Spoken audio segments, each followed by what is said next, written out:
আফরান নিশোর পর এবার মেহজাবিনকেও কোনো পাত্তা দেয়নি শাকিব খান। গতকাল জমকালো আয়োজনের মধ্য দিয়ে অনুষ্ঠিত হলো মেরিল প্রথম আলো অ্যাওয়ার্ড অনুষ্ঠান।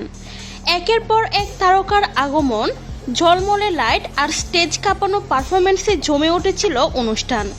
কিন্তু এই রাতে সব আলো কেড়ে নিলেন একজন, তিনি শাকিব খান। আর সেটাই যেন সহ্য হচ্ছিল না অনেকের। এই প্রথমবার শাকিব খানের এত কাছে দাঁড়িয়ে থেকেও মেহজাবিন যেন ছিলেন একদম অদৃশ্য। দূর থেকে তাকিয়ে তাকিয়ে দেখছিলেন শাকিবকে, কিন্তু শাকিব খান ফিরেও তাকাননি তার দিকে। একটুও পাত্তা না দিয়ে চলে গেলেন তার পাশ কাটিয়ে। এই অনুষ্ঠানে আফরান নিশোকেও সেম পজিশনে রাখলেন শাকিব খান। দুইজন দুই দিক থেকে চেষ্টা করলেন আকর্ষণ পাওয়ার। শাকিব খান যখন স্টেজে থাকেন, অন্য কেউ কখনো আলো চুরি করতে পারবে না।